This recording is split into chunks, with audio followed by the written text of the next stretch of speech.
Assalamu alaikum.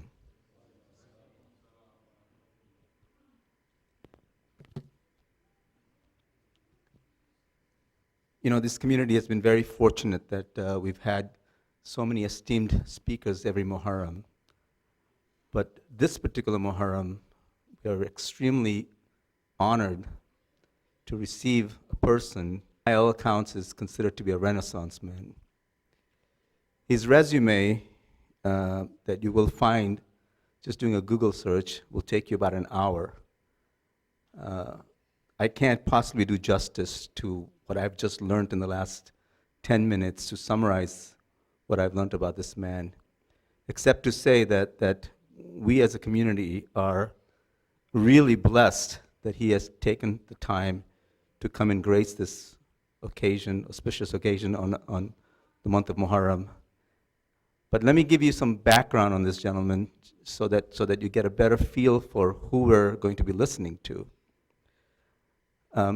This, of course, introduction was supposed to be done by a friend of his, Dr. Fuad Sharif, who happens to be a fellow countryman, but I can claim that I'm a fellow countryman as well, since I was born in Tanzania as well. He hailed from Moshi, Arusha, which is on the base of Mount Kilimanjaro. Went on to study, I believe, in England, and besides getting his PhD in what has become a very important subject, which is nutrition, he had a dual role, which was to also engage his time in community service. In a very young age, he started participating in activities related to the community. He was perhaps a founding member of what has now become a leading Shia organization called the World Federation, representing about 120,000 members worldwide. He happened to be a protege of somebody we all consider to be an important part of our community, late Mullah Asghar. And after his demise, he ended up taking the leadership and ran the World Federation. Not an easy task, but he managed to do it in a way that brought in professionalism and prestige to the organization. He currently lives in Irvine, California, and I have to say that looking at his resume, it's amazing to see how much he has accomplished in his lifetime. Besides writing 26 books that are available at Barnes & Noble's, Amazon, on nutrition and your well-being, to being an expert in the field of nutrition, where he's written many other articles and published articles in reputable journals. He's also involved in community service in California and has been an ardent supporter of interfaith dialogue. He has brought together, during sensitive times, like-minded folks and sat down in a round table and find mutual respect. These are difficult times for us, but we have a gentleman here amongst ourselves who we can learn from, who can tell us about how he has managed to deal with difficulties faced by each and every one of us in this country. His recent accomplishments have been setting up a library in memory of Mullah Asghar in Toronto, and I would strongly recommend that if ever you get a chance to go to the Bathurst Mosque in Toronto, you must spend a couple of hours of your time and go visit this amazing center that they've put together. It's extremely educational. The library has been set up not only for Muslims, but also for non-Muslims. People from colleges, high schools, they come and they visit this library to learn more about our community and our faith. In addition, he recently completed a movie, which I'm hoping to see with him so that I can get some insight into why he decided to make such an important movie. And maybe he'll tell us about this movie. But without further ado, let me introduce Dr. Hasnain Walji to the podium. Allahumma salli ala Muhammad wa ali Muhammad.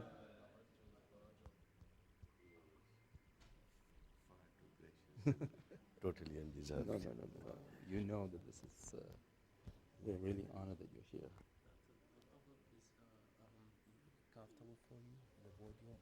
No, I'm good here. Okay. Thank you very much. Thank you. أرواح المؤمنين المؤمنات والفاتحة.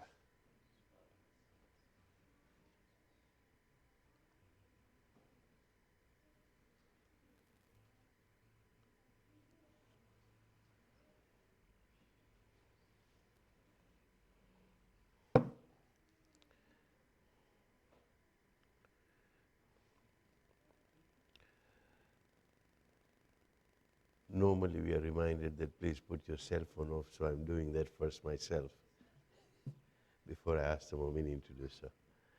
Salawat. محمد وآل محمد وعجل أعوذ بالله السميع العليم من الشيطان اللعين الرجيم. بسم الله الرحمن الرحيم. الحمد لله الذي هدانا لهذا وما كنا لنهتدي لولا أن هدانا الله والحمد لله الذي جعلني من أمتي سيد المرسلين خاتم النبيين طه وياسين أحمد محمود أبو القاسم محمد.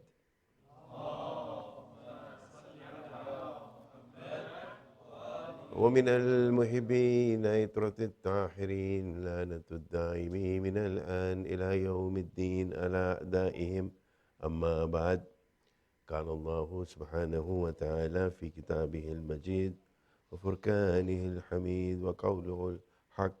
بسم الله الرحمن الرحيم. قل هل ننبئكم بالأكثرين أعمالا الذين ضل سعيهم في الحياة الدنيا وهم يحسبون أنهم يحسنون صنعا. صلوات.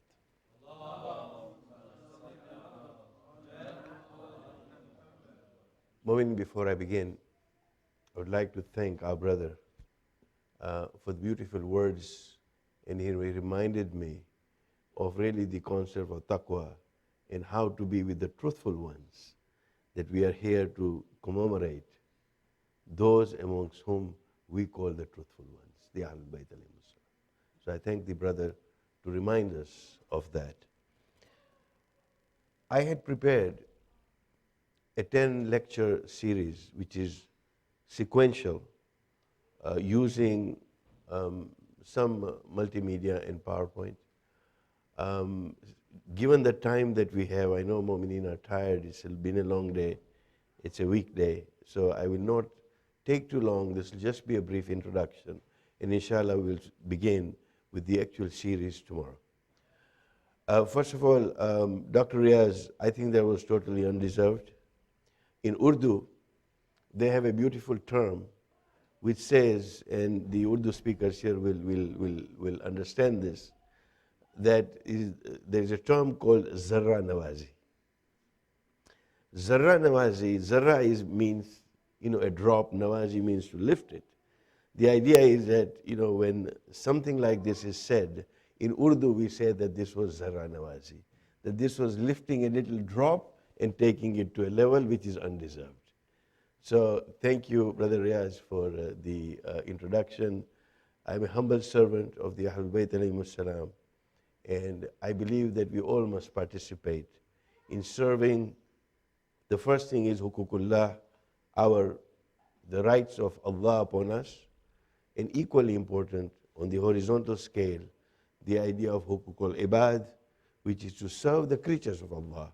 Those are the rights of the creatures of Allah upon us, which is hukukul ibad. So these are the two things that we always have in mind when we serve. The ayah that I began with is a reflection that we need to do during these few days that we are together. that Allah subhanahu wa ta'ala in Surah Al-Kahf reminds us to say that, shall we show you the losers? Those whose affairs in this world have been unsuccessful, and what is more, Allah is telling us that they think that they are doing good deeds. So here we go through a lifetime thinking that we are successful, and there Allah subhanahu wa ta'ala says, but they may be under a delusion, they may be not where they are, that they think they are doing good deeds, but they are not good deeds. And again I refer to the brother, when he talked about the idea of sidq, kunu mas sadiqeen, the idea of sidq, of being truthful, and the idea of God cognizance, taqwa. These are the two elements that come together for a person to be successful, because truly these are the fundamental values of our faith. And inshallah in the days to come, we will talk about those very concepts. Coincidentally, you began with a topic that was dear to me, and I was going to address it, to say that there are forms, to say there is faith, there is that level of taqwa, of God cognizance. You know, taqwa is sometimes mistranslated in English. You know, English is a very poor language. When you hear a beautiful rendition in Arabic, and my Arabic is weak, but whatever I could understand, it was beautiful to say that when you have something recited either in Farsi, in Urdu, or in Arabic, and then you have to do a lecture in English, it actually comes to say that when wuzu has already been performed, is there any need for tayammum? It is dry. English is a dry language in terms of expressing the beauty of the faith that we have. Taqwa cannot be translated as fear of God. It's impossible. The entire concept of taqwa as we understand it is something which is called God cognizance. Shaykh Ustad Mutahari describes this beautifully when he says that taqwa is immunity from sin. Mawlana Muttaqin Ali ibn Abi Talib al-Islam was asked, have you ever considered disobeying Allah subhanahu wa ta'ala? A man asked him. And Mawla had this idea of teaching people through reflection, rather than give an answer to say, no, of course not. No, he did not say that. And there are many occasions, as we'll come to, where Imam Ali alayhi salam gave examples and responses to people so that they could use the quwwa aqliya, the faculty of aql that we have been given, to use it correctly, so that Mawla was empowering people. He wanted to remove what we call the culture of dependency, to say, go ask so and so. Think about things yourself. And we will come to that. When he said that, do you ever think of being disobedient to Allah subhanahu wa ta'ala? Well, I said, there is a sewer that is running, dirty water. He tells the man. He said, would you ever think of drinking from that? He said, that is how we feel about disobeying Allah subhanahu wa ta'ala. The idea of God cognizance. This is taqwa. And this is part and parcel of our faith.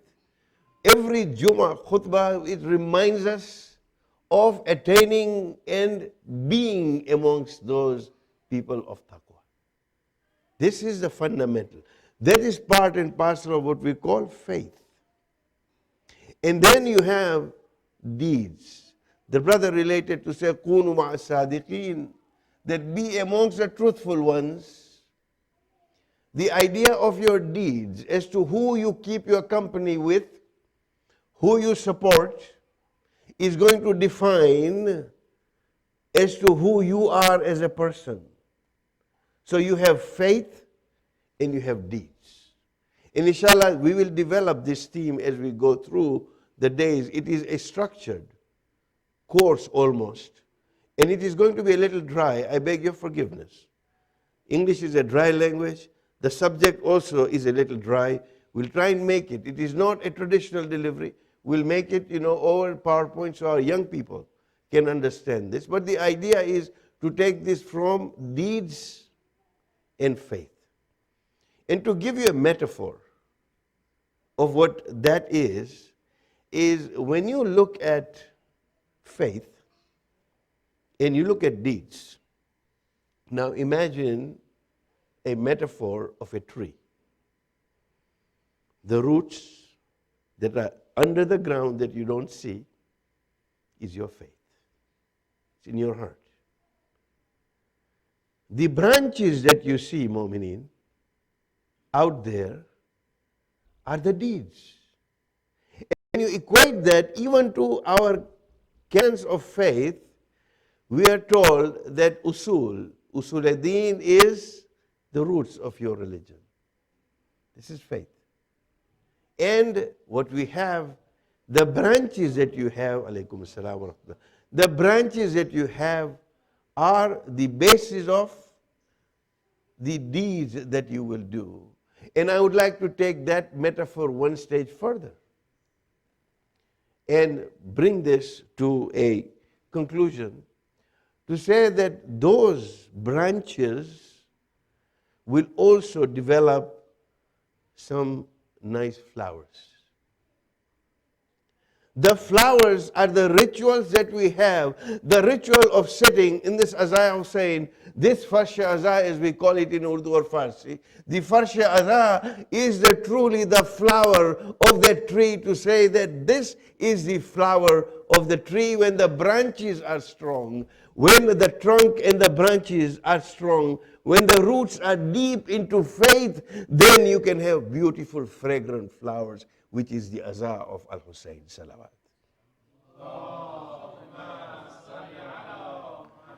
The idea of the Azaa of Al-Hussain, the Azadari of Imam Hussain alayhi salam, what we are gathered here to commemorate, and as the days go, we will delve into history. If the roots are strong, if the branches are flourishing, then the flowers will grow and they will continue to grow. But if we only, and forgive me for saying this, my brothers and sisters in Iman, if we are to pluck those flowers, put those flowers into a nice flower vase, keep it in our homes, and enjoy the beauty for a few days, is the 10 days of Muharram that we have. That we have enjoyed those flowers. We have paid tribute to the Ahlul Bayt alayhimus salam as much as we can. And then after that, those 10 days go, or after the 40 days go, the roots and the branches become dry. Why? Because the faith is not replenished. The branches will not produce those flowers.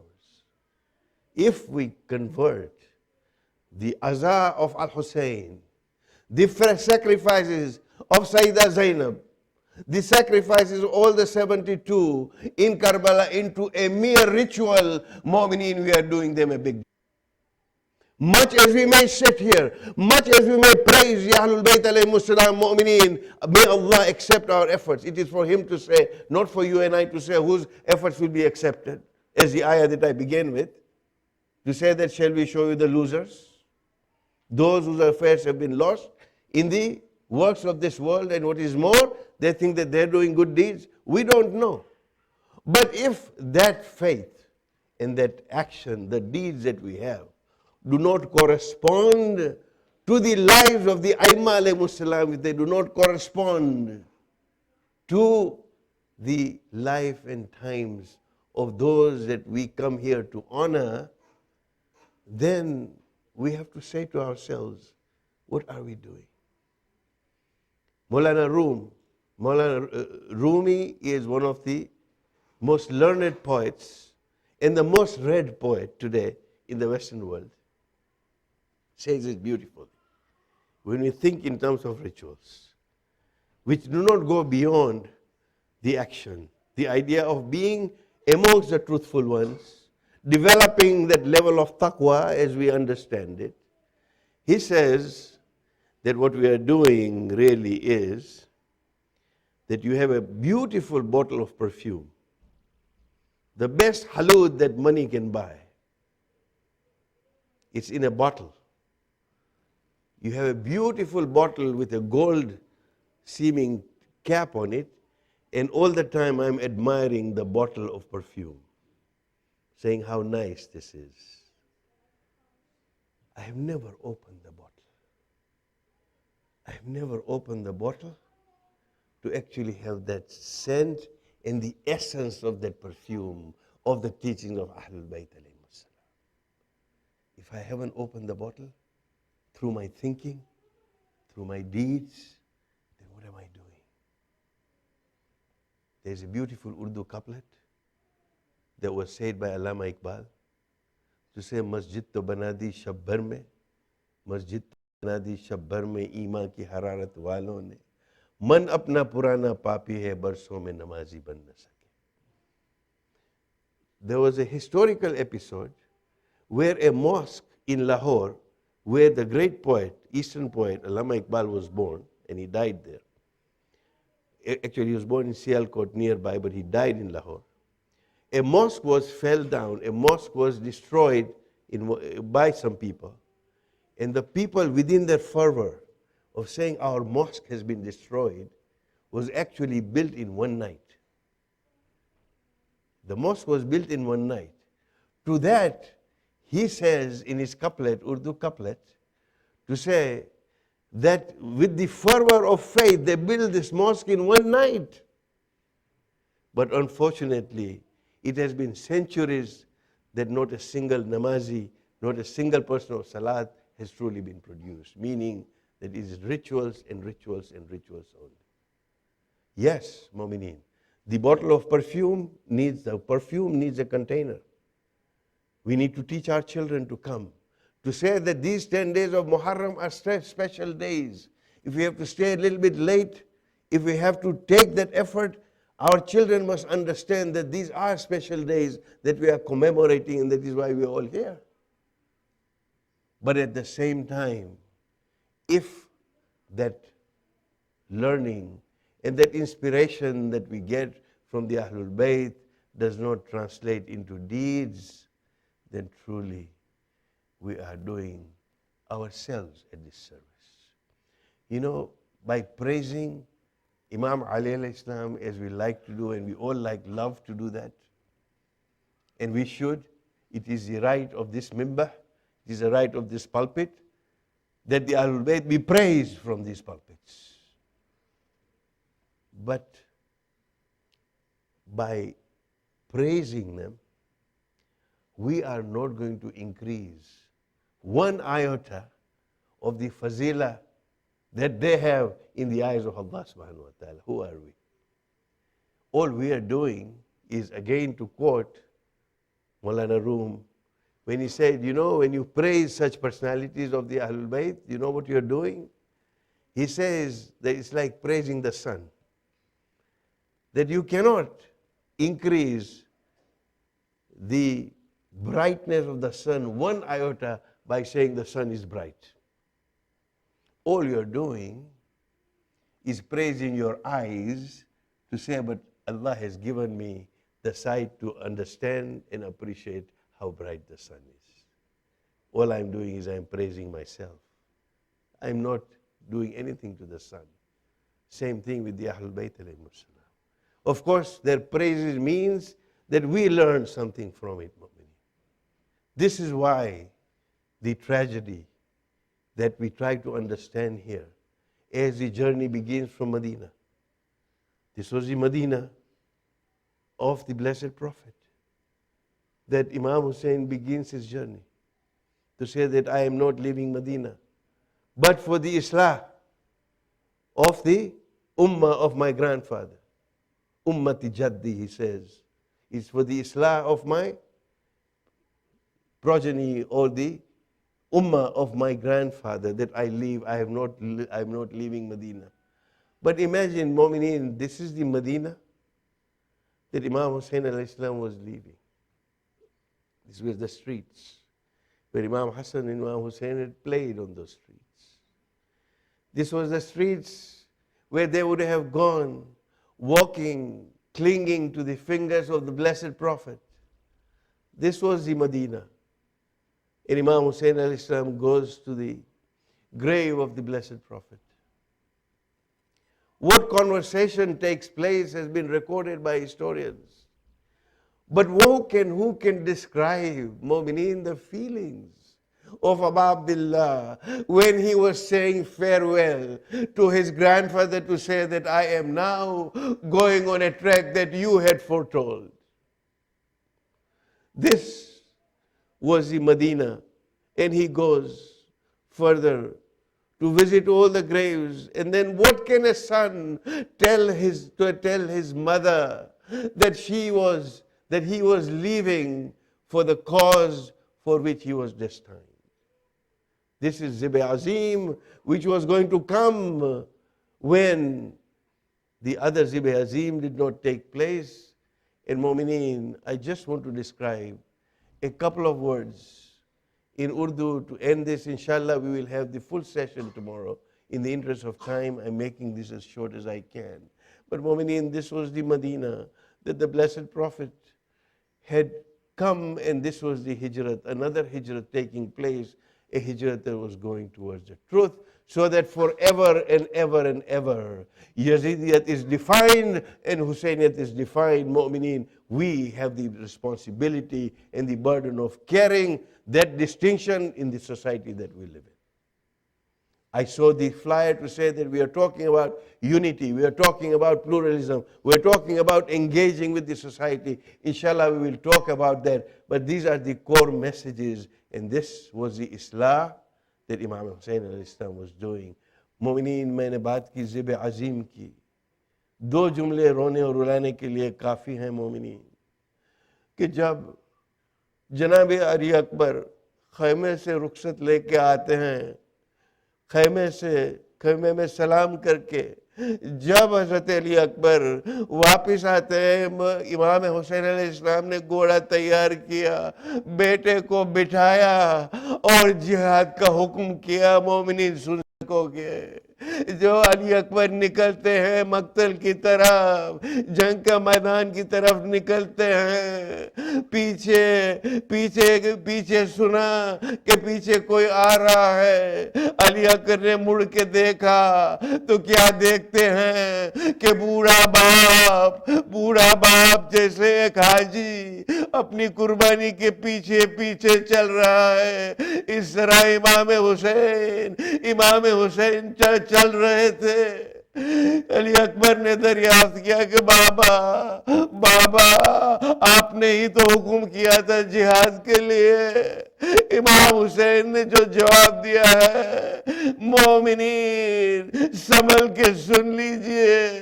इमाम ने कहा कि ऐ बेटे,